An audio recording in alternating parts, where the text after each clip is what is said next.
Yeah.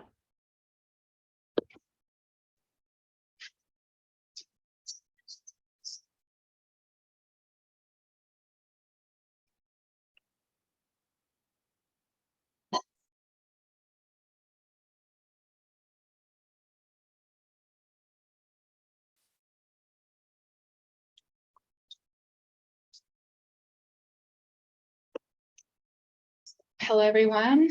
So good to be here. Yeah. And thank you for practicing together. It's an honor for me to be launching a group discussion. That's what I think of the function of my Dharma talk would be. Yeah. So I'm glad we're in the centered mindset, hopefully, after the meditation. And let's reflect on centered not knowing.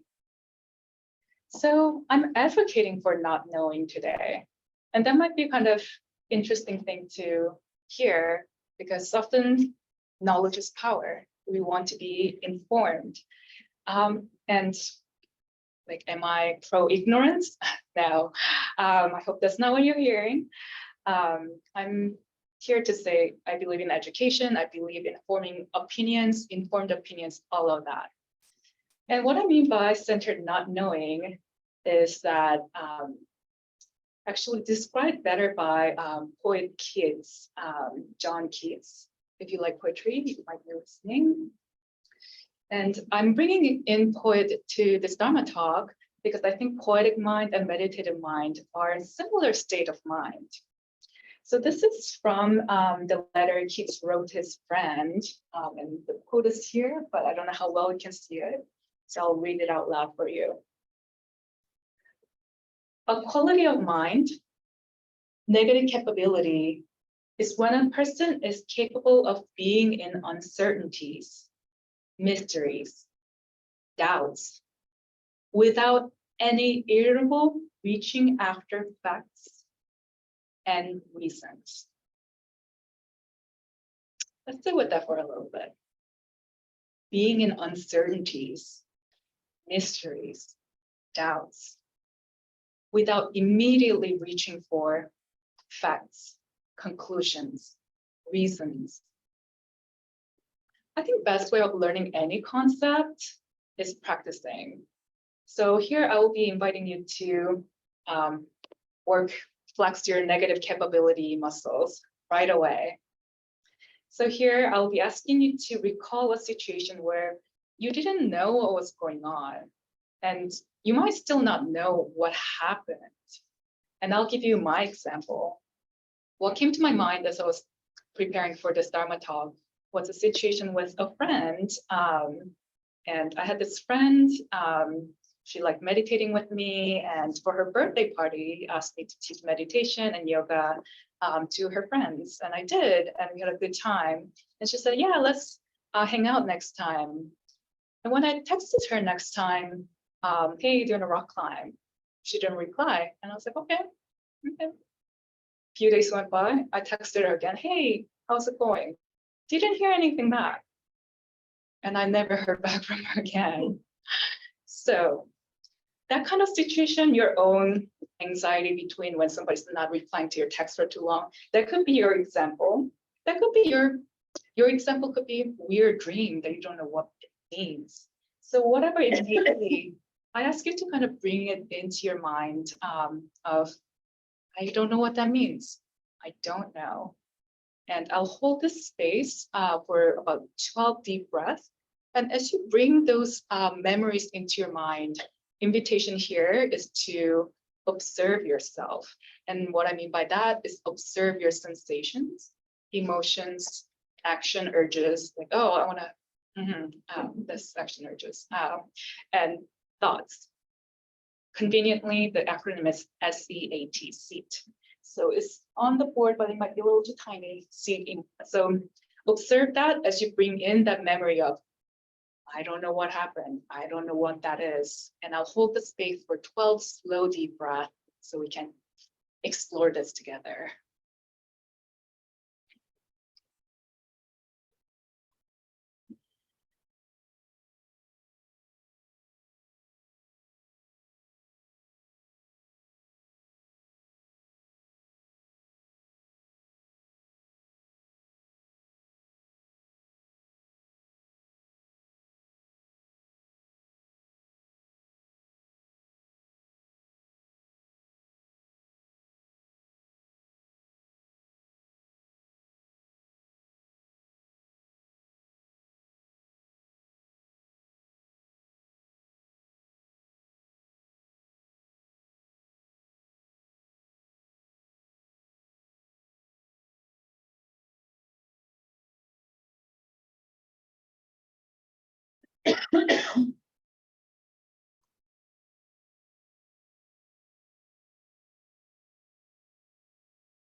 Right, well, breath. What came up for you? Noticing when you bring up the memory of not knowing, uncertainty, many things come up, at least for me. I hope I'm not alone in that. I'll share that when this first happened, what came up for me, and even now as I reflect on this, what comes up is this itchy, uncomfortable, like what, like fuzzy warmth. And thought-wise, like, did she change her number and not tell me? Did I teach that horrible meditation? There are all these questions that pops up, and you guessed it, this wouldn't be a good example of centered not knowing, just thoughts going everywhere. But I'm not saying that that's a bad thing. When we are uncentered in not knowing, it will be being immersed in the thoughts and believing in those thoughts and taking those sensations to be signaling the truth. That will be uncentered not knowing, because we are not centered as we investigate this, kind of staying with this uncertainty. And not knowing is a vulnerable space. We want to know what's going on. We want to know what happened. We want to know so that we can expect what's going to happen next. But even when it is uncomfortable, not knowing and admitting not knowing is a fertile space, a great opportunity to see the structure of our own minds, our expectations, past experiences, familiar stories we keep telling ourselves keep coming up, the things that we know. And that kind of I know is that the kind that no can mean many things, but the no here is like the thing you say, I knew you were gonna say that. It's that kind of no, based on our past experience, that kind of slightly misaligned no. And this I knew you were gonna say that kind of no. It's a little tricky because we are humans and we build expectations based on and worldview based on our past experiences. That's the natural thing. That's not a bad thing. And experience-based knowledge is a valid data. It's just that that data of our past experience is a fragment of, when we are looking at the complexity and enormity of the realities and all possibilities. It's narrowing our mind when we're focused on, I know that's what happened. When she wasn't texting back, I knew this is what was happening. This, like, I knew my mom meant this when she said this, that kind of no. So clinging to that I know as a reference point, again, narrows down the scope of all the possibilities and distorts our perception of reality. How many times, have any of us, I think, probably experienced sometimes that you were realizing that, oh, that was complete misunderstanding. I did not see that situation right. And that's a great moment that we are realizing that, oh, we were wearing this blinder of I know. When the situation was so much more complex, there were many moving pieces. To borrow our root teacher Thich Nhat Hanh's wording, we can put the situation this way. What comes up in the space of not knowing is our habit energy. The chain effect of when blank happens, I know it's because of this blank. So I know I should be doing this. That chain effect that keeps us repeating what we might not enjoy experiencing, to be honest. That habit energy arises when we're in the space of uncertainty and not knowing and not accepting that we don't know. So centered not knowing's first step is accepting that we don't know. There's so many possibilities. There's so many possibilities. And when I say centered not knowing, I'm not saying that you're supposed to be centered like monks, super enlightened people, and not ideal people, and not feel difficult emotions. Here, when I say centered not knowing, is connecting to all those things that are arising within you, not denying anything, and observing it. So when you notice and accept for what it is, the experience and sensation can be expansive, even if it is vulnerable feeling. Like, I really don't know what happened.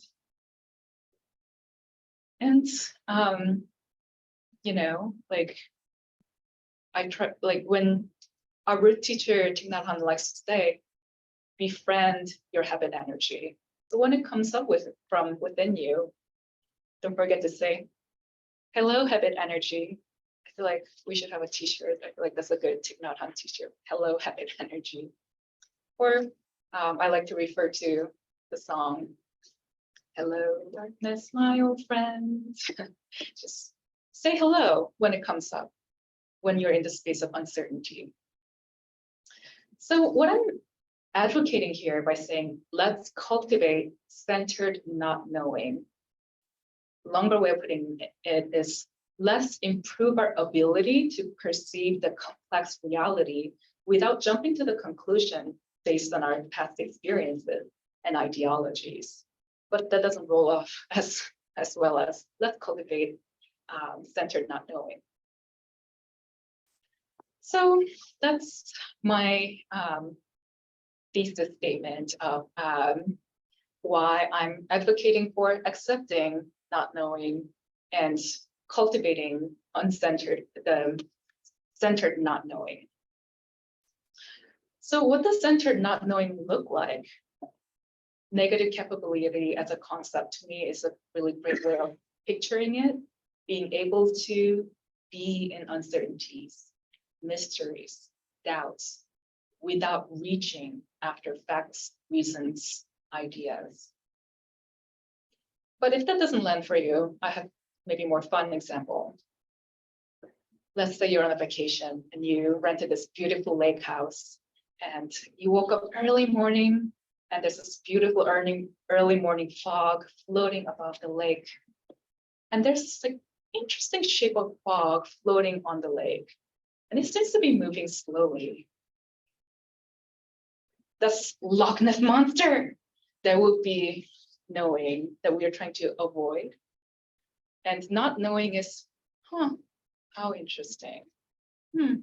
Just being able to stay in that poetic mind of, don't know what that is. Just being with it.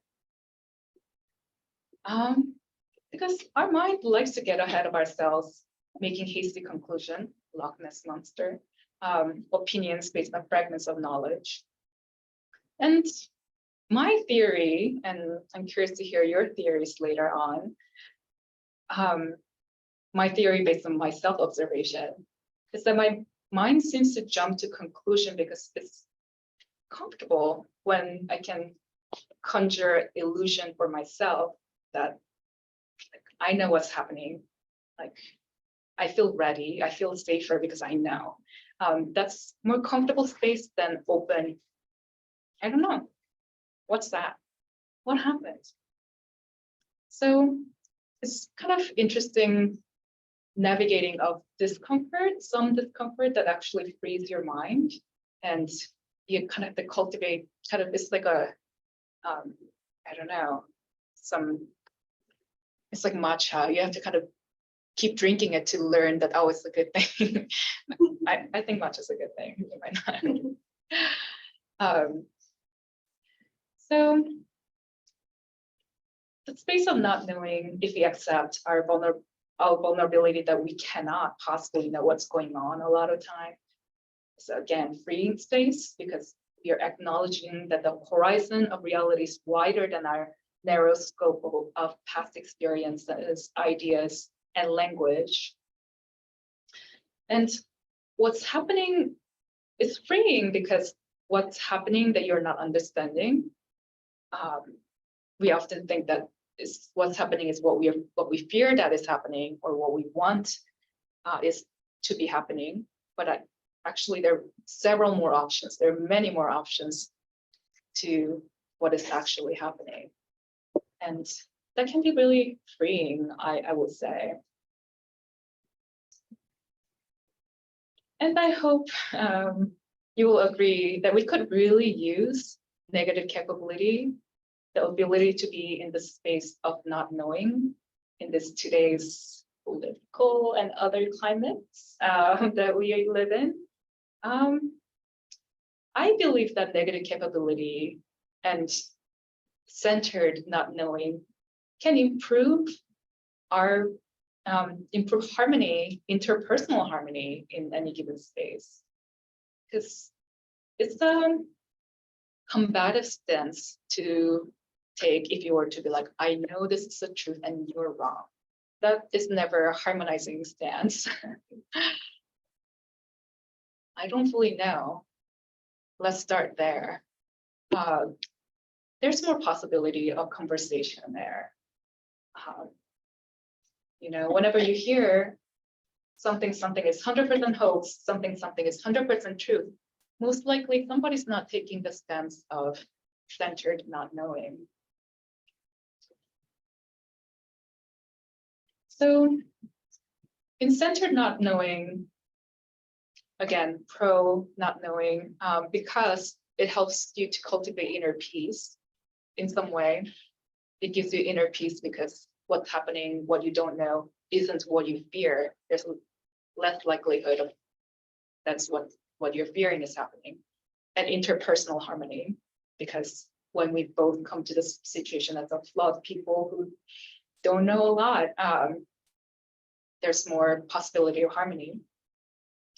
So I hope you're somewhat sold on the stance of centered not knowing. So how do we train our mind to be in that space of centered not knowing? You're here because you like meditation, or at least in your practice. Silent meditation is a great way of improving our ability to be in the space of being. John Kabat-Zinn would say it creates a gap between the idea and action, first thought and development thoughts. But I'm not going to rehash that because we've done that like a few minutes ago. So now what I'd like to introduce is koan and poetry as a tool that gets us to the space of not knowing, that fertile ground that I talked about, the space of revelation where preconceived notions and conditionings that we are carrying just reveals itself, because we don't know that we are carrying those until the moment of kind of a shock or conceptual paradigm shift. And koan is a Zen Buddhist tool to kind of induce that state of not knowing. To be more descriptive, for those of you who don't know what koan is a record of a conversation between Zen masters or Zen master and the master students. And they often read really cryptic, think haiku, but more cryptic. And we can use them as a portal to really like feeling. And let me use this quote that puts it more elegantly. Koan, Zen cases in another translation, they're not meant to be studied intellectually, analyzed, or approached using the usual style of conceptual thinking. Zen koan acts as an experiential learning tool. It is used as a prod to encourage the Zen student to wake up, stay awake, and engage with the actual experience rather than clinging to self-constructed concepts and opinions. It's the book called Elegant Failure, A Guide to Zen Quan by Richard Schroeder. The best way to experience Quan is experiencing it. So I'll present the Quan to you. And what I'm going to ask you to do is, again, observe yourself. Sensations, emotions, actions, thoughts. Those are great things to pay attention to. This is a classic Chinese koan that was recorded in 1228 and has been passed down as a tool of reflection. It's a conversation between the Zen master and the student, and it goes like this. A student monk asked Zen master Unmon, "What is Buddha?" Unmon replied, "A dried poop stick."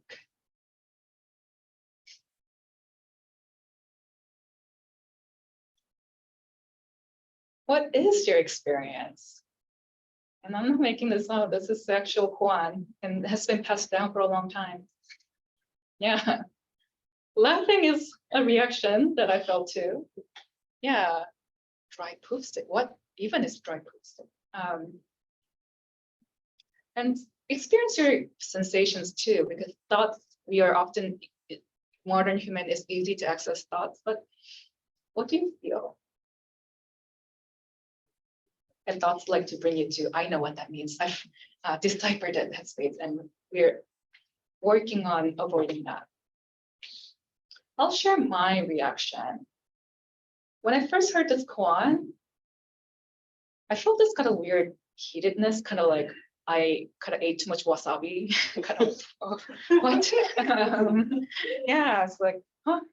Maybe a chuckle and irritation, to be honest with you. But, well, that's immature. Why are we talking about poop?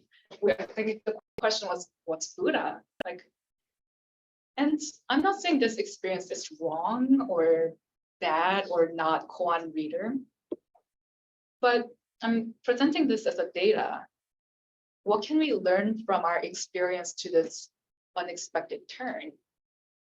When I take a step back, I realize, I really wanted that answer to be profound. And that leads to, what does profound sound like in my mind? What kind of assumptions do I carry when I say, that's not profound, I reject it? Then I'm carrying some sort of idea of what profound means. Can jokes be profound? Do I think this is a joke? Can sacred things like Buddha be talked in relations of excrement, poop? And it makes me uncomfortable.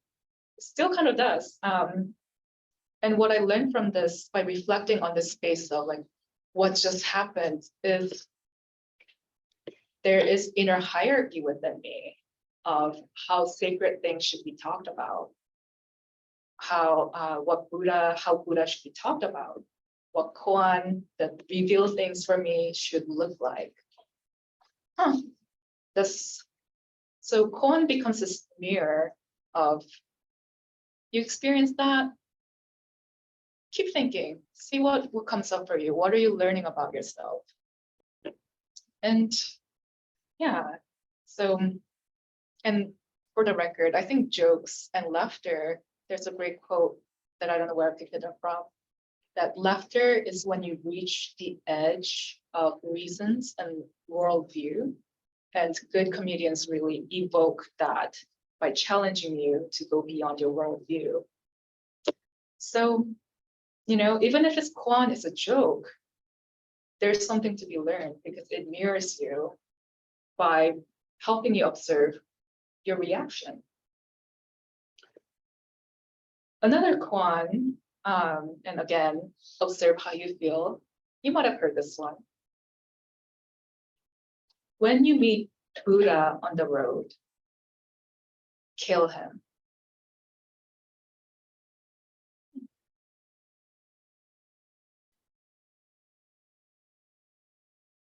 So we can use these reactions as a data of learning something about yourself. And even though I'll speak on myself, initial inkling optimistic, kind of like high school poetry class, like, oh, poop stick represents blank, so like this is what it means. And there's a penetrative impulse that comes in people who are very head-centered, and nothing wrong with that. But again, this is an exercise of mu, the emptiness Zen Buddhism refers to. And here, what you're asked to do is just experiencing it. So can we experience what Kwan reveals, which is what we carry without realizing, and without calling it right or wrong, just focusing on I like that or I don't like that. A great quote to me that is relevant to enter the space beyond the binary of I like, don't like, or right or wrong is 13th century Persian poet Rumi. He wrote, out beyond the ideas of wrong and right, there is a field. I'll meet you there.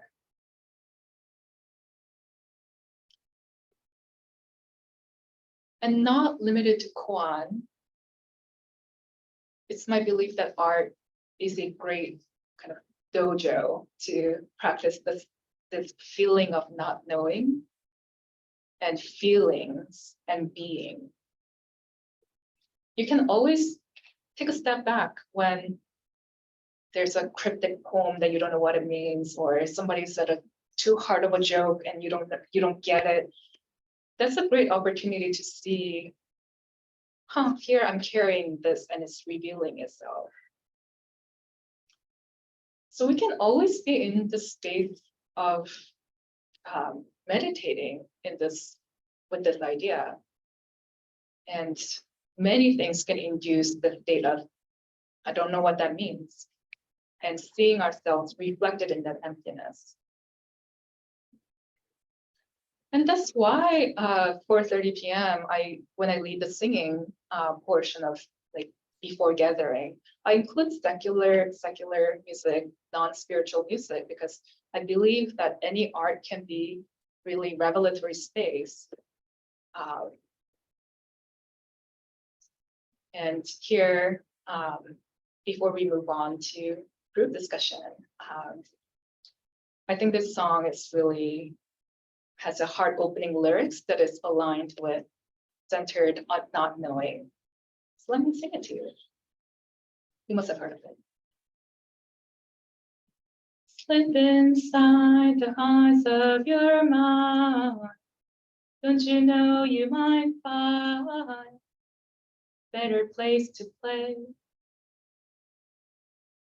You say you've never been. All the things that you see slowly fades away.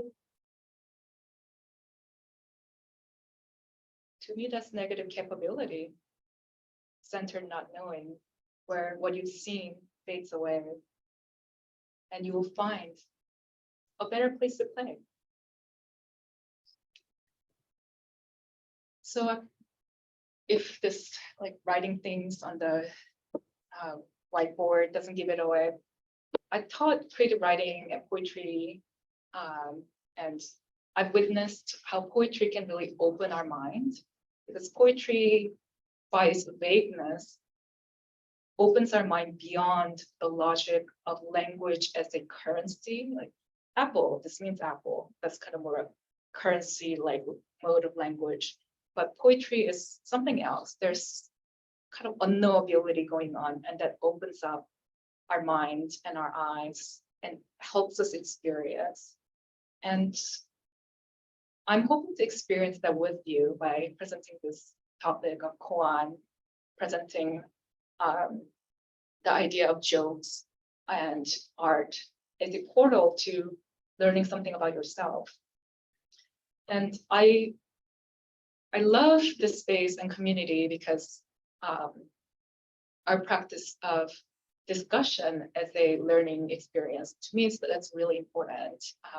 And this, some Buddhist sect tradition too, that discussion as part of a learning experience.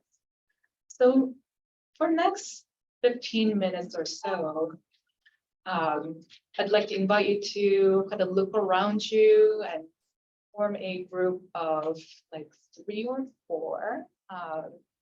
And don't overthink it, just make eye contacts and then group together. And please have an open-minded, open-hearted discussion about, I'm gonna give you some prompts, but that's just a suggestion. Whatever comes to your mind is welcome.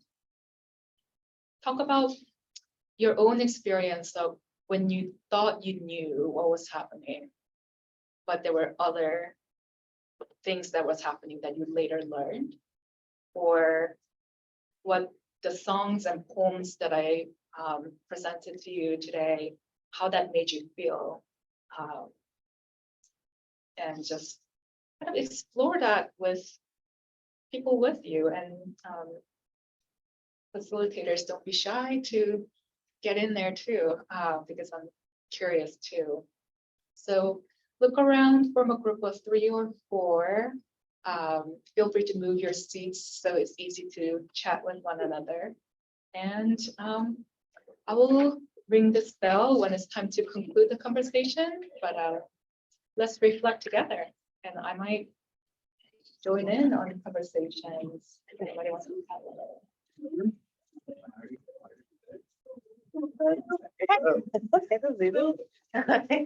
And now you're there. Remind me of your name.